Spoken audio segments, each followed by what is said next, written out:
Now for more, let's cross to Bangkok and speak with Reuben Mondejar from City University of Hong Kong. Thank you for joining us. My pleasure. Now, President Aquino leaves an economy behind that's outperformed most of its peers in Asia. So among the candidates, who do you think is best equipped to build on that growth? Well, I think the short answer to that is, I think, Grace Poe. Because remember, these statements like the current president, Noynoy Aquino, made a miracle, I think that's a bit overstated because actually the foundations for that growth, which began in the year 2000, came from the previous administration of Gloria Arroyo. So in a way, Noynoy Aquino harvested much of what already Gloria Arroyo planted in her 9 years as president of the Philippines. So the past 6 years was actually a harvesting time plus a luck of President Aquino, and he was able to deliver the goods of 6.5% average growth.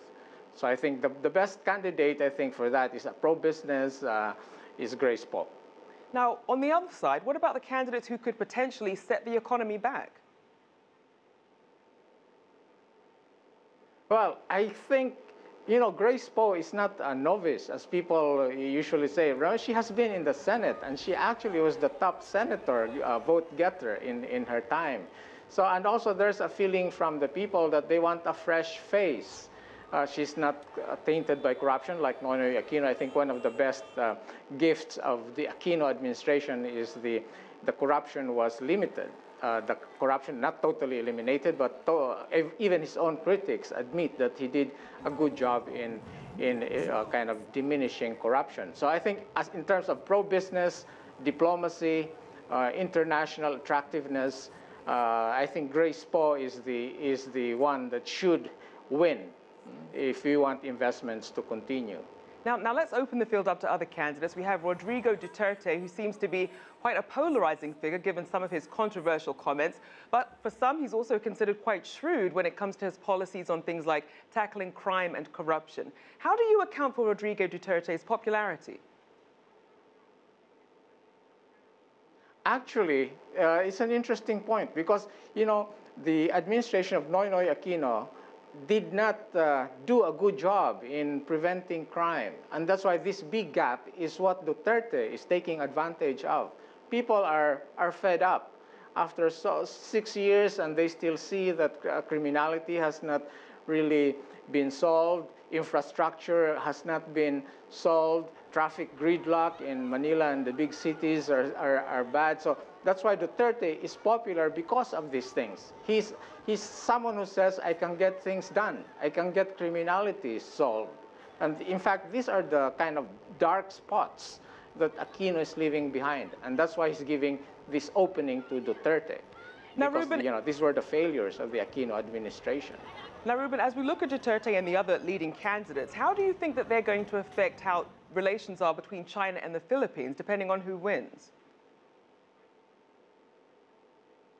Okay, of course, I think international relations-wise, I think Aquino has a mixed bag.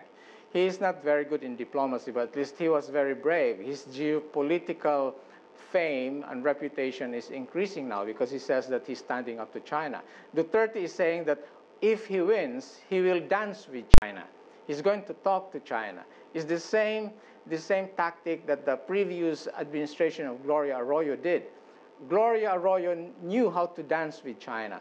The Aquino administration did not know how to dance with China, and that's the reason why he's having this difficulty in international relations about the South China Sea with China. So now Rodrigo Duterte, he doesn't have experience in foreign relations. So this is just big talk for now. It needs a lot of subtle diplomacy, which I doubt Duterte has anything. He's a mayor of Davao City.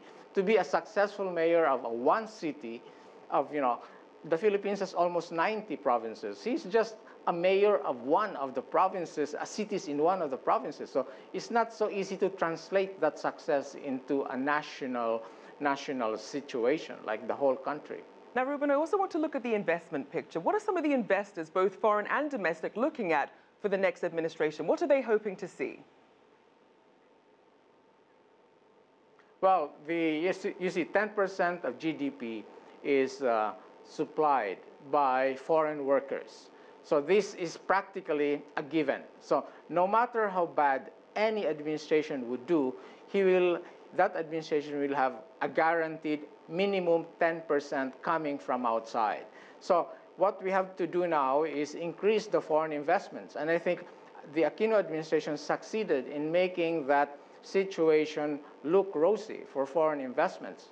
If foreign investments are coming in, sort of the policies are FDI friendly. So I think that will not be destroyed. Anybody who wins, whether it's Duterte, whether it's Poe, or whether it's Mar Rojas, so I think that will not be disturbed. It will continue. But I think in terms of making sure that the investors keep coming and don't get scared, I think that should be either Poe or Mar Rojas or even Binay. So any of the others would be considered as pro-investments. All right, we're going to have to leave it there. Reuben Mondejar, thank you so much for joining us. If you like what you just saw, follow us on social media and visit our website, cctv-america.com.